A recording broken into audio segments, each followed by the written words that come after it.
우리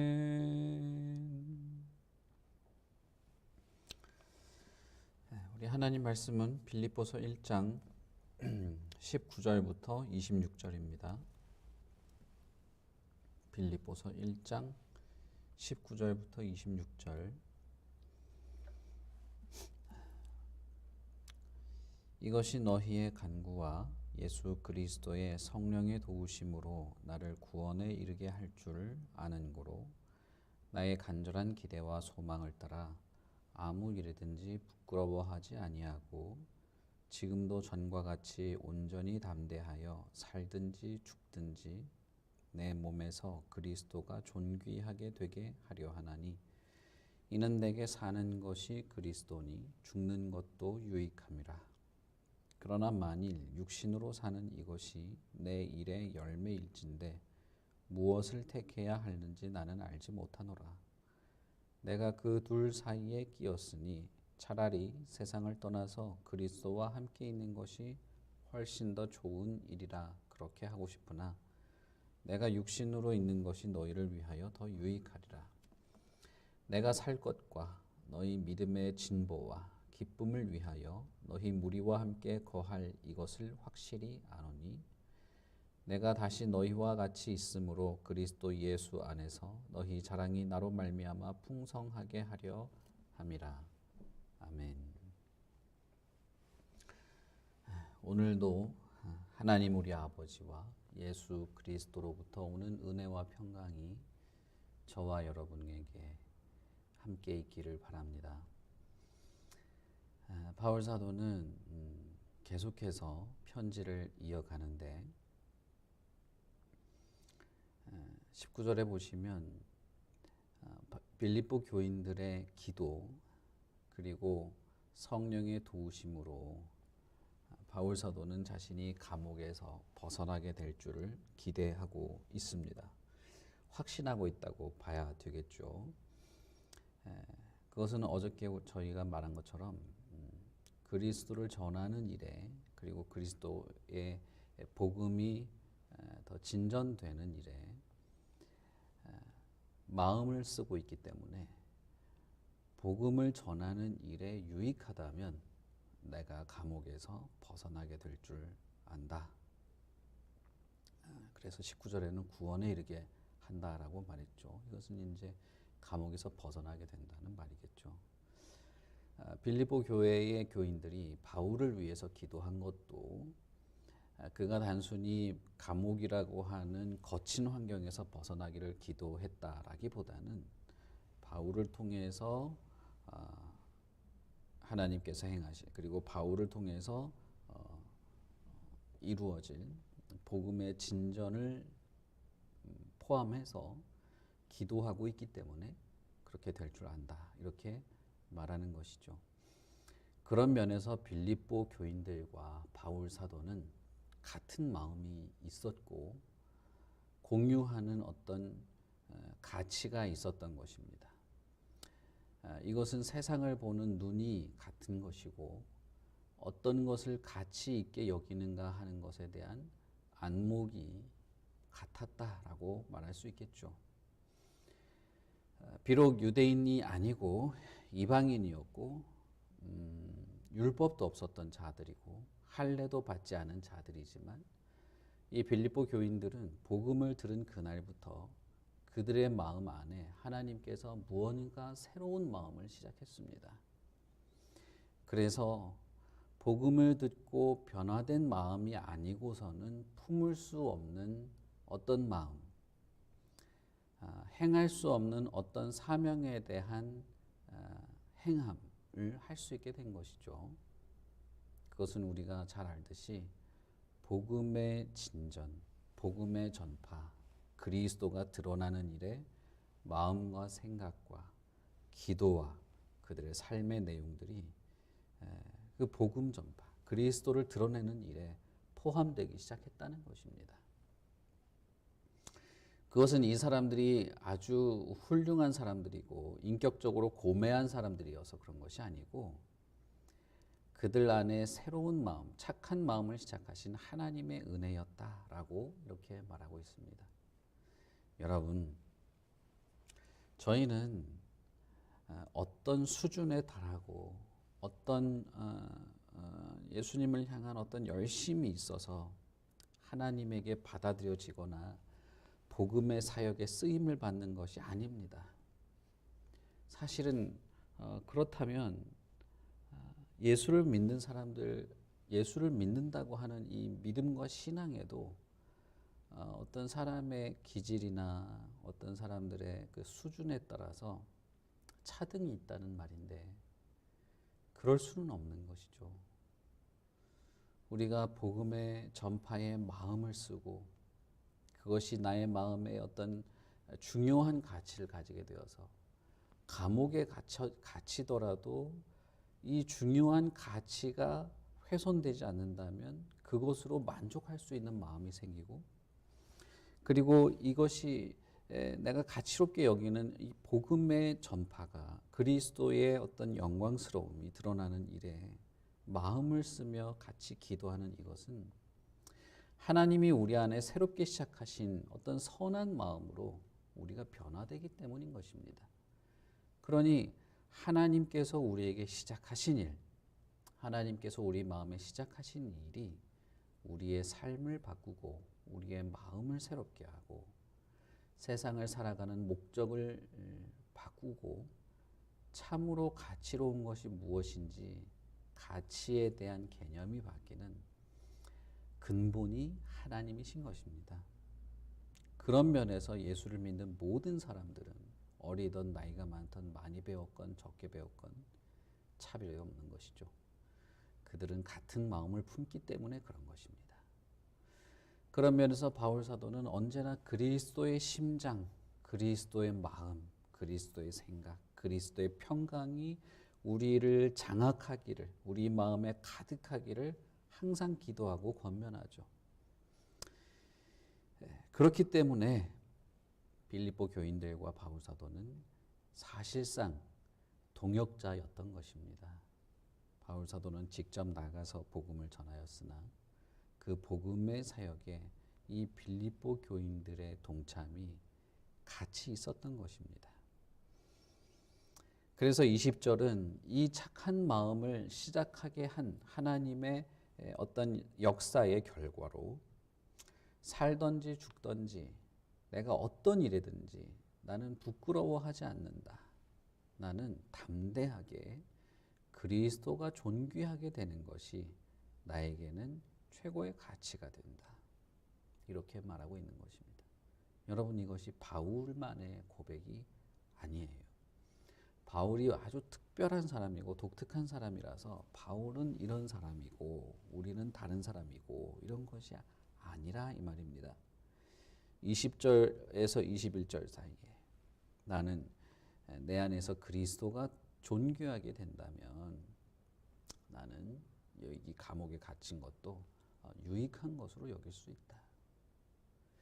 여러분, 이것은 거칠애가 아닙니다. 실제로 바울 사도는 감옥 안에서 내 안에 그리스도가 살아간다고 하는 것을 더욱 강하게 느꼈을 겁니다. 내 안에 살아있는 분이 그리스도고 나는 그리스도로만 산다. 나는 그리스도로 말미암아 산다는 것을 훨씬 더 강하게 느끼면서 감옥에 갇힌 이 일이 오히려 나에게 더 유익한 일이구나 라고 하는 것을 느꼈다는 것이에요. 우리는 감옥에 갇히는 일은 드물겠죠. 그러나 우리가 고통과 환난 속에서 혹은 거친 환경 속에서 오히려 예수 그리스도와 더 밀접한 관계를 가지고 그분의 은혜와 사랑을 더 깊이 느끼고 오히려 그 모든 환난이 나로 하여금 그리스도 안에서 훨씬 더 그리스도와의 관계가 깊어지게 되는 것을 느낄 때가 가끔씩 있을 겁니다. 그리고 그 일이 오히려 나는 고통스러웠으나 오히려 나의 영혼에 그리스도의 평강이 더해졌고 그리스도에 대한 이해와 간절함이 더 짙어졌다라고 하는 것들을 고백할 경우들이 종종 있을 겁니다. 바울의 상황도 그랬고 우리들에게도 이런 일들이 없지 않은 것이죠. 다만 여러분, 고통스러울 때뿐 아니라 거친 환경에서뿐 아니라 지금의 우리의 모든 일상의 삶이 사실상 그리스도께서 내 안에 살고 나는 그리스도로 인하여 살고 나의 삶이 오직 그리스도가 존귀하게 되는 삶으로 이끌어 주신다는 사실을 믿고, 그러므로 현재 나의 삶은 언제나 나를 향한 하나님의 열심, 내 안에 착한 일을 시작하시는 하나님의 손길이 여전하다고 하는 사실을 믿고, 지금도 내 안에서 그리스도를 향한 간절한 마음이 약하여지지 않는다면 지금도 우리의 삶은 유익한 것이라 할 수 있겠습니다. 우리는 편안한 삶을 목적으로 살아갈 때가 있습니다. 그러나 여러분, 편안한 삶이 우리의 목적이 되어서는 안 돼요. 거친 환경이 없어지는 것이 우리의 목적이 아닌 것입니다. 우리의 삶의 목적은 내 안에 사는 그리스도를 더 깊이 느끼는 겁니다. 그렇다면 현재의 나의 삶은 어떤 상황이든 간에 유익하다라고 느낄 순간이 오는 것이죠. 그것을 고백할 때가 오는 것입니다. 물론 우리 안에 그리스도에 대한 깊은 이해와 그 사랑의 풍성함으로 말미암아 위로와 소망과 화목함과 기쁨과 즐거움이 반드시 있을 거예요. 그러나 그것이 물리적인 삶의 어떤 풍요, 물리적인 환경의 개선으로 이어지지 않을 때도 있는 것입니다. 바울 사도는 감옥에 갇혔으나 그럼에도 불구하고 나는 간절한 기대와 소망을 가지고 있다. 내 몸에서 그리스도가 존귀하게 여겨지는 것이 더 깊어질 것이다. 그리스도를 간절히 사모하며 붙잡는 것이 더 깊어질 것이다. 그러니 나는 이런 상황이 나에게는 유익하다고 믿는다. 이렇게 말하는 것이죠. 여러분, 오늘 하루의 삶이 어떠실 것 같습니까? 근심과 걱정이 계속 이어질 수도 있을 겁니다. 불확실한 미래가 여전히 두려울 수도 있을 것이고, 연약한 육체 때문에 고통스럽거나 불안할 수도 있을 겁니다. 때로는 사람들과의 관계에서 우리의 마음이 많은 상처와 외로움으로 어디 기댈 데가 없을 것 같은 그런 마음을 느낄 수도 있을 것입니다. 그러나 여러분, 거기에 마음을 빼앗기지 마십시오. 내 안에 어떤 일을 시작하신 하나님이 있다는 사실을 믿고 그분을 의지하십시오. 내 안에 예수 그리스도가 함께 계심을 믿고 그분을 의지하십시오. 내가 살든지 죽든지 내가 하나님의 자녀로 살아간다면, 오늘 내가 산다면 그것이 나에게 가장 유익한 것이기에 나를 위해서, 그리고 그리스도를 위해서, 그리스도의 복음의 전진을 위해서 나에게 가장 유익한 것이기에 하나님이 나를 오늘도 살리고 계시다. 내가 만약 죽는 것이 더 유익하다면, 고통의 깊이 속에서 있는 것이 더 유익하다면 하나님은 나를 그렇게 하실 것이다. 다윗이 자신이 사망의 음침한 골짜기를 지날지라도 주께서 나를 떠나지 않는다는 것 때문에 오히려 감사와 기쁨을 표시했던 것처럼, 내가 죽는 것이 더 유익할 것 같고 하나님 나라에 가는 것이 나는 더 기쁠 것 같지만, 그럼에도 불구하고 내가 감옥에서 벗어날 것을 확신하는 것은 내가 지금 죽는 것보다 살아서 나의 동역자 빌립보 교인들과 함께 믿음과 진리에 대한 기쁨, 예수 그리스도 안에서 풍성한 그런 의로운 삶을 이루어가는 것이 더 유익한 것이기 때문에 그렇게 될 거라고 말하는 것처럼, 여러분, 오늘 하루는 하나님께서 우리에게 살아있는 것이 더 유익하기에 주신 시간입니다. 살아서 하나님과 더 깊은 마음 나누고 그리스도에 대한 더 깊은 관계를 가질 수 있도록, 그 안에서 우리가 더 유익함을 누리도록, 복음의 전진에도 더 유익하기를 하나님이 계획하시고 원하시기에 오늘 우리에게 하루가 주어진 것이죠. 그러니 어떤 상황에 있든지 어떤 환경에 있든지 이것을 고백하십시오. 내 안에 하나님께서 시작하신 어떤 선한 마음의 시작이 있다. 그리고 나는 그리스도와 함께 살고 내 안에 사는 것은 그리스도니 오늘 하루는 나에게 무척 유익한 하루로 하나님께서 계획하시고 준비하셨다. 이 일을 감사하시고 기대하면서 오늘 하루를 하나님의 자녀로 사시고, 인간에게는 신앙이 네, 이게 참 문제입니다, 진짜. 사시고